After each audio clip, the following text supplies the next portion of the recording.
మోషే అహరోనులు ఐగుప్తులో చేసినటువంటి ఈ అద్భుతాలకి దేవుని కర్ర లేక అహరోను కర్ర అని చెప్పబడినది బైబిల్లో.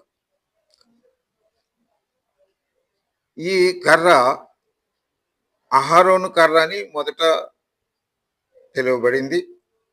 మోషే చేతిలో ఉండిన కర్ర అదే.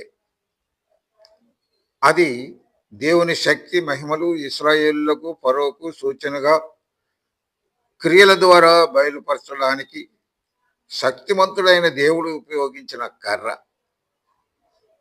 తనకు యెహోవా ప్రత్యక్షం కాలేదని పలికిన ఇశ్రాయేలు ప్రజలు తన్ను నమ్మరని మోషే దేవునితో అన్నప్పుడు అతని చేతిలో ఉన్న కర్రను క్రింద పడవేయమని దేవుడు ఆజ్ఞాపించాడు. అతని చేతిలో ఉన్న కర్రను క్రింద పడవేయమని దేవుడు ఆజ్ఞాపించినప్పుడు అది ఆ కర్ర పాము అయింది. అది చూచిన మోషే భయపడి పరిగెత్తగా దాని తోక పట్టుకొనుమని సెలవిచ్చాడు. అలా చేయగానే అది మరలా కర్రగా మారిపోయింది. నిర్జీవమైన కర్ర, ఆ మోషే కర్ర దేవుడు తన మహిమను బలమును ప్రసిద్ధి చేయడానికి కారణమైంది.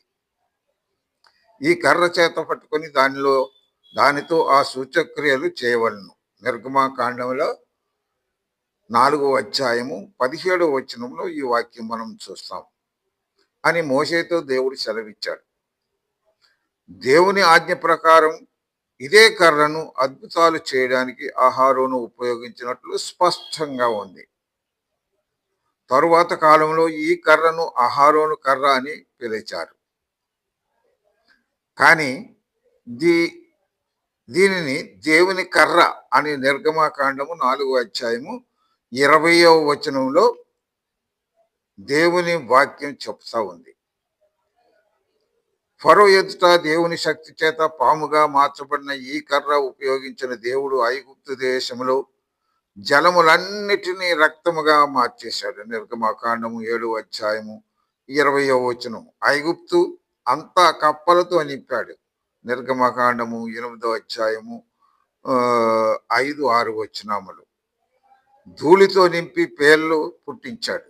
నిర్గమాకాండము 8వ అధ్యాయము 17వ వచనం. అలలు రేకెత్తుతున్న ఎర్ర సముద్రమును విభజించడానికి మరలా దాన్ని కలపడానికి దేవుడు ఈ కర్రను ఉపయోగించాడు. మోషే అహరోనుల అధికారాన్ని ఎదిరించినప్పుడు దేవుని ఆజ్ఞ ప్రకారమే వారిని పితరుల కుటుంబముల చొప్పున వారి పేర్లు వ్రాసి ప్రత్యక్షపు గుడారంలో పెట్టినప్పుడు తరువాత రోజున అహరోను కర్ర చిగిర్చి పువ్వులు పూసి బాదం పండ్లు కోసినట్లు కనబడుతూ ఉంది. సంఖ్యాకాండంలో మనం 17వ అధ్యాయంలో 7, 8 వచనంలో ఈ వాక్యం చూస్తాం.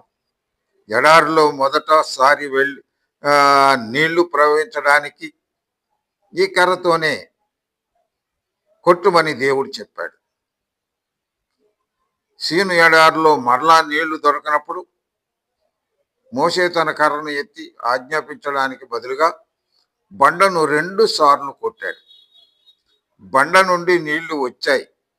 కానీ మోషే అహరోనులు దేవుని మాటకు వ్యతిరేకంగా చేశారు కాబట్టి కానాను దేశంలో ప్రవేశించరని దేవుడు వారికి ఆజ్ఞాపించాడు. సంఖ్యాకాండము 20వ అధ్యాయము 7, 12 వచనాల్లో ఈ మాటలు మనం చూస్తాం. ఇలాగూ ఇశ్రాయేలీయుల రక్షణకు వారి 40 సంవత్సరాల ఎడారి యాత్రలో దేవుడు అద్భుతంగా ఉపయోగించిన ఈ కర్ర మోషే అహరోనులు కానాను దేశంలోనికి ప్రవేశించకుండా ఉండడానికి కూడా కారణమైంది. కాబట్టి మనము ఎంత భక్తి గలవారమైనా, ఎంత యుక్తిగా ప్రవర్తించే వారమైనా దేవుని ఆజ్ఞ ప్రకారము మనము జీవించకపోతే మనము ఆ పరలోకములో ప్రవేశించలేము అనే సత్యాన్ని దేవుడు ఈ ఇశ్రాయేలు ప్రయాణం ద్వారా నేటి దినమున మనకు తెలియజేస్తూ ఉన్నాడు. దేవుడు ఈ మాటలను దీవించును గాక. ఆమేన్.